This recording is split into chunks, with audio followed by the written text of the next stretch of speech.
All right. Hello, everyone. Welcome to another episode of The Other Side of the Studio. And this is where we talk about everything related to just living your life and living it well outside of the studio doors, outside of the medical doors, and you becoming your own medicine.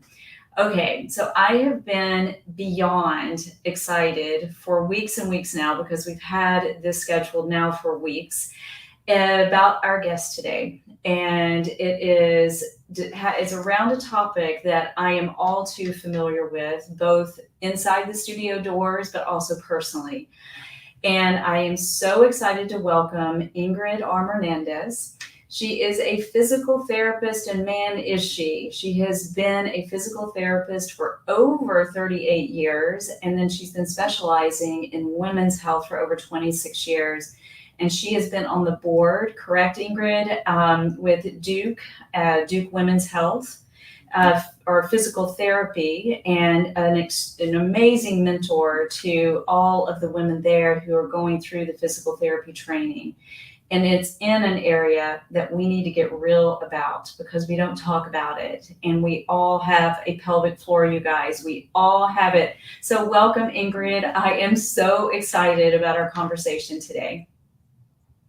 Oh, thank you so much for having me. I'm excited too. I always get excited about talking about anything pelvic related because people they're so shy, about approaching the subject. And I think with all the years, when I was first in New York and then coming down to Duke and being so lucky that I was able to have great mentors myself, to work with awesome physicians, to just get so much knowledge and education from my patients as well. And yes, I learned from my patients, maybe even more from my patients than I did from books and so forth. But I just felt I was in a position where I now wanted to be able to give back. So mentoring other people and educating other people and teaching courses to not just PTs, but nurses and doctors and PAs and Pilates instructors and yoga instructors and dentists. For me now, my goal is to start to educate, other people and really get this point across that pelvic health, yes, it's out there. And like you said, we all have a pelvis, we all have a pelvic floor, and yet it's so unfortunately ignored. So I think one of my frustrations, I'd say, during this time period was that I felt like it took people so long to get into my door, to be referred to see me. And I think there are many reasons for it, but the lack of knowledge and education across the board, this is for medical practitioners as much as patients themselves, it's just not out there. So I ended up writing my book, The Musculoskeletal Mystery, How to Solve Your Pelvic Floor Symptoms, because I wanted that education to get out there for both the layperson, the patient, their loved ones, and medical practitioners. I was really trying to get that across all boards and really educate people that we do have a pelvic floor and it shouldn't be ignored, and it's got lots of jobs, yet we don't recognize those jobs. So we don't recognize we can get help. So we think that these problems we have, an example would be incontinence. Oh, we'll just live with that. That's, it's normal. Well, no, it's common, but it's not normal. What we do need to do is normalize the conversation around it and have people comfortable talking about it and realize, yeah, okay, it's common, but it's not normal, and I can get help for it, right? That's a big goal of mine now. Which is great because most men and women, predominantly women, and I know I work with predominantly women as well, and it's the fact that it's not known that there is something they can do about incontinence, as you're saying, is really forward in the work that I, do and see and hear a lot. And it's the fact that people don't realize that you can do something about it. And you can, in my opinion, reverse it. You can strengthen to the point to where you can go jogging or cough and you don't pee in your pants. And because number one, it's embarrassing Two, it then becomes very isolating. Like you feel like, oh, I'm not going to go there, or oh, I'm not going to participate in, that walk or the run or whatever that may be. And yeah, there's so much that we can do to strengthen the pelvic floor. So I'll pass that to you because that is, your area. So tell us a little bit of some things that we can start to, do now to help us start to find that strength. Yeah. And I'm going to touch a little on something you said that was very important is the isolating factor, because so many people don't talk about it. They think, well, I'm the only one who has urinary incontinence, fecal incontinence, pelvic pain, pain with sex. I'm it, so I can't talk to anybody about it because it's so embarrassing. But if people realize that it's very common, in fact, 1 in 3 to 1 in 4, like research is now, it used to be 1 in 4, it's actually 1 in 3 women suffer with some kind of pelvic floor disorder, dysfunction. And that's amazing, right? That's a huge percentage of the population that is having some kind of pelvic floor dysfunction. So that's where I'm trying to invite people to step out and ask the questions. Don't be shy. You'd be surprised where someone else to say, oh, I have that too. And we don't need to just laugh that we tinkle in our pants. We say we can do something about it, right? And some of those things are sometimes straightforward, sometimes take a little bit of work. It just depends on the amount of symptoms you have, how long you've had them, what's going on, what are those symptoms. When we're talking about incontinence, I would say pelvic floor exercises, and notice I say pelvic floor exercises, not Kegels. And there's an important reason. So in my book, I take 4 pages talking about a pelvic floor contraction and relaxation. So it's important to recognize that doing contraction can be just as important as doing the relaxation, but nobody really thinks about it. Because if we have a lot of pain, or we have a lot of problems, let's say with sex, or we have prolapse issues, a lot of times the pelvic floor becomes very restrictive and protective, and we can't relax our pelvic floor. So if we try to do 1,001 Kegels, because everybody in the internet is saying, do these Kegels, we can make our problem worse. So I do say to my folks, it should be a drawing up an in sensation when you do a contraction, and you should be able to completely relax. If you have pain, difficulty, and feel like you can't feel it, any one of those, that is an indicator to go to pelvic floor PT. So pelvic floor physical therapy therapist is going to assess exactly what you can and cannot do, and will prescribe an exercise regime based on that assessment. So it's really important to know that if you struggle with the up and in sensation, kind of drawing fluid through a straw feeling of up and in and relaxing out, that's a sign that physical therapy, pelvic floor physical therapy, is where you should go. The other thing that I would say is just being very kind to your entire core, because our pelvic floor is the most important part of your core. And that's something we could spend an entire session talking about what the core is. But for today, I think just talking about the fact that the pelvic floor is the most important part. So if we work on the whole core, and I'm not talking about sit-ups, folks, I'm talking about everything from overall abdominal work to gluteal buttock work to back work, pelvic floor work, diaphragm work, deep breathing, all of those. And you know exactly what I'm talking about with this.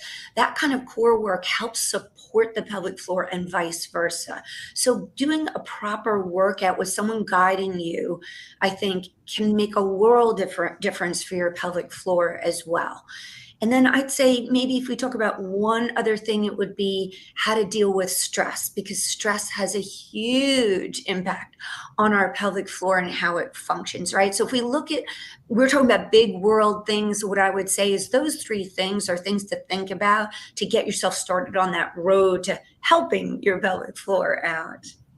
Yeah, no, beautiful, Ingrid. That is so beautiful. And you and I, met several weeks ago in person, and we were having a wonderful conversation, and you hit something that I think is so important. And you said, for instance, if you are a runner and you're having incontinence problems, is that that's where you need to train these particular exercises that a PT would prescribe, but it's doing it in the action that you participate in. And to me, that hasn't left me. I'm going, okay, so when I am out walking, I am initiating my, my pelvic floor exercises while I'm in the action of walking. And to me, that was huge. So it is taking what you love to do, folks, and then working with a professional, someone like Ingrid, and she can share with you how to find someone that can help you if you're in a different area, but work closely so that you can go do the things that you love to do. And I think that is what is huge here. And we're saying is that instead of it isolating you and thinking, well, I guess I can't run anymore, and I'm just using running as an example, it can apply to tennis or anything that you love to do, is let's find what you love to do and then work with a professional that can give you the correct exercises to do while you're in the motion. I hope I worded that right. I just sort of just went on because that to me really stayed with me after our conversation, so that we can enjoy the activities without incontinence or those concerns coming into a negative situation for us. Yeah, so that is so perfectly said, because a pelvic PT looks at function. So we are specialized in function and movement. And what I mean by that is, you may have a diagnosis that's exactly the same as the next person walking in the door, but your treatment isn't necessarily going to be exactly the same because you're different people. So what we want to do is we want to guide the exercise and the activities in the way that person can then incorporate with their daily routine. So it becomes, instead of saying you can't do this, it's saying you can do this, but we need to modify until your body catches up with you. And eventually you can do those things the way you want. But with those modifications, we just make it happen so much better and with so much less difficulty. Mm-hmm. Beautiful. And, in the work I do, I am always saying, slow and steady wins the race. So this is something that does take time. But as Ingrid just shared, with time and with doing the exercises correctly, you can see unbelievable results. I know I have seen it in the work I do, and then I know that's why you're here and this expert, because there is help. And that is what we want to really bring forward in today's episode, is talk about it first. Let's just bring the pelvic floor more forward because it impacts so many of us. And I've seen it. I watched my aging father, that really almost what took him, because he was so embarrassed. It's like when you are not able to control your bowels, then that's embarrassing. And you start losing that, confidence. And that for men, that is devastating for a lot of men. And so I want men to be listening too, or women, those of you women listening, just know that those men in your life talk about it with them. So thank you, Ingrid, for sharing all of that. And I know, as Ingrid mentioned, that there's so much more that we can be talking about here in regards to the pelvic floor and the core, that this is going to be a 2-part series. So I am so grateful and honored that Ingrid will be coming back for part 2 sometime in July. That is to be announced. And thank you for being willing to come back, Ingrid, and have more conversations around the pelvic floor. But before we start closing off, I want to, go back to just some, lasting words that you have for the audience, things that they can, maybe how can they locate someone if they are not in this area where you're located in North Carolina. What would be the first action someone would take to find someone really specialized? Yeah, that's a great question. So the APTA, the American Physical Therapy Association, we have a subsection in there, the Academy of Pelvic Health. If you go on that website and find there's like a patient area and then a PT locator, if you hit that, you can put in that you want pelvic health, and then there's an area where it says like the radius you're willing to drive, so 25, 50 miles, whatever it is. If you click on that, it will show all the practitioners that are in that region close to you with contact. And so you can always call them, you can always talk to them, kind of find out what they do, what they specialize in. But that's a good way to really find a PT, a pelvic PT that's in your area. Also, I'd say as far as a resource, my book is really, really important because what it does, and we'll talk a lot more about this, it really illustrates how the musculoskeletal system, which is why it's called the mystery, why that impacts your symptoms and why people feel like they can't figure things out because they're looking at organs, they're looking at hormones, they're not looking at muscles. This flips that thought process around and connects it to the diagnosis. So why would you have pain with sex? Well, it's not just a hormonal thing, it can be a muscular thing, right? And it also has self-help tips. So you're talking about like, what can people start doing? Within the book, the book has self-care techniques that just kind of guide you on what to do and how to help yourself. So it's a great resource to find your way and do things so that, you know, by the time you get to physical therapy, if you need to do that, you already have some great skills that you started doing and started helping yourself with.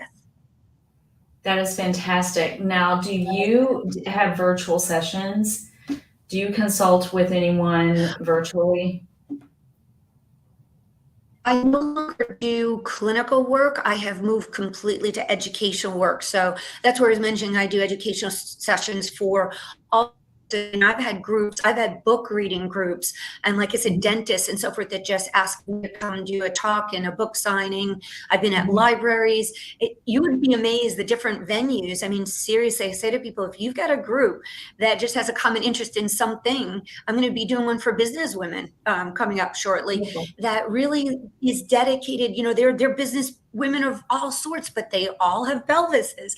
So they want to know. So they just get excited that I get to talk to them in specific about things, answer their questions, and then they purchase the book and I do a book signing and we just have a blast. It's always a fun session. So I'm now presently reaching out to people on the educational side rather than the clinical side. Beautiful, beautiful. So anyway, that is fantastic. I am so looking forward to doing a workshop with you, and we have something in the works that we have been, you know, talking about and how we can come forward from the movement practice that I'm in, and then of course her, you know, experience and, you know, just years of researching is going to make that very impactful. So I do look forward to the day that we can join and have something. We'll just to be announced, all of you listening.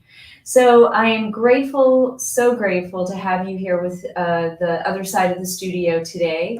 And I look forward to our next round two of the discussion, but going much deeper into, as Ingrid mentioned, the core and how important the core is. And it's not your six pack. It encompasses so much more. And I am so grateful that Ingrid will be joining to help educate on how you can become your own medicine. You can. I am a firm believer that we all have that ability within us. And today we're talking pelvic floor. Pelvic floor is huge. Start having conversations about it. Order her book today. It was life-changing for me to read. I think the listeners that I know have been listening, that you know I have 5 children. I just had my grandchild. I'm throwing in another one. I don't know. Wow, that was funny. I have birthed 5 children. And wow, that had such an impact on how my pelvic floor was functioning for a very long time. And so I know the embarrassment. I know those feelings. I know the feelings of being shy. But I'm no longer shy. So let's just get talking about it and, you know, start having these conversations because it's life changing. So order her book today. and it's scrolling at the bottom. So I think if they Google, right, if they go to Amazon and put the title in, her book will come up. So Yeah. order it today. It's life-changing. So Yeah, Ingrid, it's thank on you. Amazon. Oh, I'm sorry. I was going to say it's on No, no, Amazon no. and desertharvest.com. Two locations. So Desert Harvest. Mm-hmm. Okay. I'm putting this in the chat, desertharvest.com. Okay, so in the chat, you guys, we would love to hear from you. And given that we're coming back, or just in general, put in the chat. Here's your first step to having conversations about it. If you're willing, drop in the chat what's going on with you. And if you're too uncomfortable talking about it or putting it in the chat, then book a call with either one of us. I am more than happy to get on a call. I know Ingrid works more from the education side of matters. She and I have now become friends. We're very close, and I can always reach out to her and ask a question if something needs to be answered. But don't go another day hiding behind it. Just don't. Open up to it. And again, just if you're willing to drop in the chat, we're watching and we're listening, and we want to be here to help you. So I am grateful for all of you listening, and beyond grateful, Ingrid, for having you here. And I look forward to our next conversation. Oh, thank you so much for having me. I really, really appreciate the opportunity to talk to people and change the narrative, and you're giving me that opportunity. So I'm very, very appreciative. It's been an honor. Absolutely. All right, everyone, that is another episode of The Other Side of the Studio, and I look forward to having you next time. So for now, make it a great day and keep talking about the pelvic floor. Get comfortable. All right, we will see you next time.